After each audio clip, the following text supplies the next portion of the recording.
Do you like food, cooking, money, efficiency, good value, trying new things?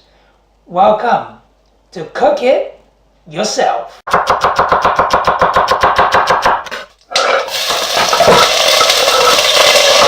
Ever thought, I'm sure I could cook this better and save some money, but never really thought just how much money?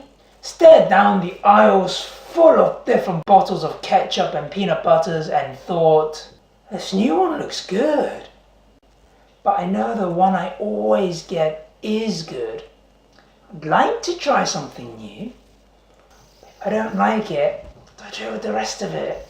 And ended up buying the same thing again, with that nagging feeling of, what if? Do you get excited when you see the new flavour or mix of a 6 nut and seed blend butter? Or the new single estate 80% sugar-free dark chocolate? Or a new brand of cheesecake at the supermarket that you've never seen before? You're in the right place. I'll be dissecting and analysing the quick and easy to grab lunches and snacks filling the to-go sections of the supermarket and see how much money we could save by cooking it yourself and how long it will take.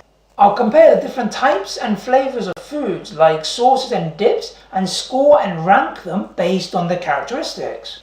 So that if you know what you're looking for based on your own tastes, you know which one to get with less risk of that bottle of something that you've used once that's been staring at you from the back of the fridge for 4 months. If I see some new exciting thing that I really want to share with everyone, make a video I shall.